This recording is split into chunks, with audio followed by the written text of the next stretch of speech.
The Lord had been calling Samuel's name, but he wouldn't reveal what he had to say until his attention was given to him. Some of us, and I love the story, is that Samuel wasn't intentionally being distracted. He didn't know. He didn't know. And how many of you guys are so thankful that God's gracious? God kept saying, Samuel, I'm going to call you again.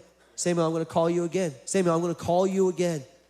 But this is what it says. It says, when Samuel recognized the Lord and said, Lord, here I am.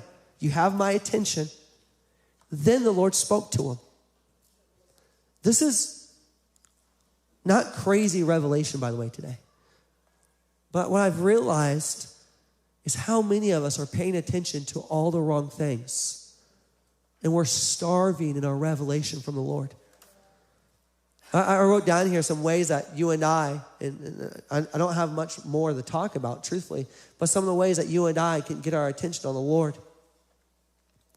And what we need to do as Christians to start hearing his voice, because I want you to know his voice is no longer for the priests and the prophets out there. He says, you are my holy temple, and I will speak to you. And he has really amazing things for you. Look to the person next to you. Tell them, God has something for you. Eli, Adam had no one to talk to. You tell Adam. There you go, yeah. No, he has important things for you. And you can miss it with your unintentional. I want to make this clear. This isn't intentional. I'm not talking about rebellion here. I'm talking about the unintentional blindness that you have, which I like to call distraction. Oh my gosh, distraction. I want you to pull out your phone really quick. Pull this joker out. You have an iPhone? I want you to go check your screen time real quick. Go ahead. Please, no, right now, do it. I want you to do it. It's okay. Yeah? 5 hours and 22 minutes? 4 hours? Is it bad? I don't think you guys are using your phone to get away from the Lord. But when I say distraction, I want to describe what distraction is. Distraction is a word used to say pulling your attention away from the thing you should be paying attention to. That's what a distraction is. The thing that pulls your attention away from the thing you should be paying attention to. Now, if I was to have you guys sit down and write down the 5 most important things in your life, I bet you your phone wouldn't be one of them. Is that true? A recent study was just pulled up about the addiction of cell phones. In South Korea, they actually have full centers to help people get out of their addiction from screen time. Full centers for young men and women to go to because they're addicted, they call it, to their screen. Some people spending 7 to 8 hours a day in front of a screen. And we're not talking, by the way, doing work. This is multimedia stuff. How many guys like TikTok or Instagram Reels? Man, I freaking love that stuff, dude. I be giggling all night, you know. Anyone in here like video games? I got Modern Warfare Mondays as a group, and I am killing that game right now, dude. I'm not. Shut up, John. I am having a good time, though. You and I need to be people who say, Father, here I am. You have my attention. So I just want to hit on 3 things of how you can give your attention to the Lord. If you're writing these things down, the first thing you need to do is remove your distractions. Listen, if you want to hear God speak to you this week, I'm just going to actually say this week, because I have a feeling the Lord's been trying to speak to a lot of us in this room. And I have a feeling that if I was to take the story of Samuel, he keeps calling your name. Tommy. Tommy. And I keep going to everything else, trying to figure out what is this thing inside of me pulling me. He keeps calling my name. I want to make this clear. He's a gracious God. I don't think he's out there disciplining for your unintentional blindness. But the first thing you need to do is get rid of your distractions. I know for me right now, one of the things I'm trying to do, and you could tell, my wife could tell you I'm failing at it, but one of the things I'm trying to do is put my phone away every time I go home. Every time I go home, I try to put my phone away. I try to take off my watch. I don't need my watch. I don't need it tracking me anymore. I want to get rid of my distractions. And that's not just to hear the Lord. I want to talk about you as parents. Parents, your children should not be your distraction. They should be what you're paying attention to. And too many of us are calling our children our distraction. No. That's where your attention's supposed to be at.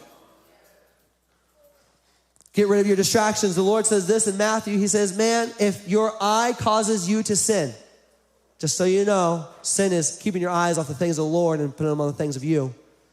He says, poke your eye out, buddy, because it's better to go to heaven with one eye than with two eyes. Now, I want to say this to you. A lot of people will say that's not literal. It's literal, because think about it. Wouldn't you rather go to heaven with one eye than hell with two eyes?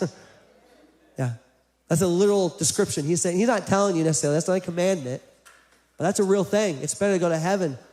Get rid of your distraction. He says, if your hand causes you to sin, what does he say? He says, cut it off.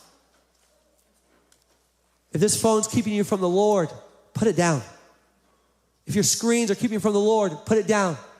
If you got worry and anxiety that's keeping you from the Lord, put it down. In fact, I want to get to this next one. If you're having a hard time with paying attention to the Lord because you're anxious, Philippians 4:6-7. I didn't have it up here, but I just want to read it to you. Be anxious for nothing, but in everything, by prayer and supplication with thanksgiving, let your requests be made known to God. And the peace of God, which surpasses all understanding, will guard your hearts and minds through Christ Jesus. You want to have better attention with the Lord? You want to put your attention where it counts? Start giving thanksgiving. I love this. I've talked about this before, about praise. I'm going to talk about thanksgiving. You want to start paying attention to what God's doing? Start giving him thanks for the things he's already done. Seriously. Start giving him thanks for the things he's already done. How many of you guys know God's done some good things in your life? Anyone in here know God's done good things in your life, man? Listen, we do this. And I know my staff probably hates me for it. No, they don't hate me for it, but they might hate me for it. I don't know. One time we came in here for prayer and fasting. The last Friday of every month we do prayer and fasting. And one time we were in the circle right here in the front row. And I just said, let's just give God thanks. And I passed the mic to everyone. I said, you got to give thanks. God, thank you so much. And we do it, you go one time. Well, then I did it again.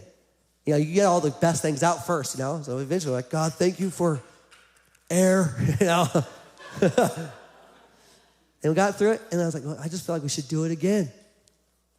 So all of a sudden, we're sitting there thinking, we got to recall to our memory, okay, God, this is what you've done in my life. Let me go to the deep parts. Let me stop giving you my surface thanksgiving. Let me go into the deep recesses of my mind to give you thanksgiving. I remember when you saved me, God, I was going to screw everything up and conviction came into my heart and you saved me. God, thank you for your salvation, Father. You know what we did after that third time? We went again. Can I tell you what happened? My wife laughed at me because I told her. I was like, it was so awesome. We were just giving God thanks. I was like, I started giving God thanks for the rain. She's like, okay. But it came from a deep place in my heart of recognizing, God, you're the one who allows it to rain on us. You know what happened when I started giving him thanks? I started paying attention to the things he wants to do today. You want to get your attention on the Lord? Start with getting rid of your distractions. Put things away. Second thing is start giving thanksgiving. Lastly, well, not lastly, these are the last two. Start declaring who he is. Okay. I've said this a lot. I talk about Michael Jordan, but today I'm going to talk about Troy Polamalu. No reason. Now, have you guys ever seen Head and Shoulder commercials with him in it? You guys know what I'm talking about? If you don't know Troy Polamalu, he's this football player with the most glorious hair in the world, okay? It is like Fabio, whatever his name is nothing. He's garbage compared to this guy. And Troy, if Troy walked in here, right, because of who he is, I'll give my attention to him. You get what I'm saying? And it goes even further than that. When a really good friend walks into the room, my attention goes to him. You be focused in because you know who he is. You want to put your attention on the things that matter? Start declaring who God is in your life. This is who you are, God. You are the Alpha and the Omega. You know what that means? You're the very beginning and you're the very end. You're the author and finisher of my faith, God.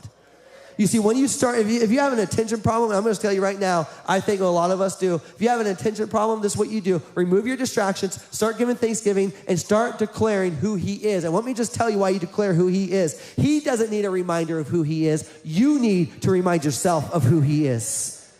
Declaring who he is should be the most critical part of your prayer life. This is who you are.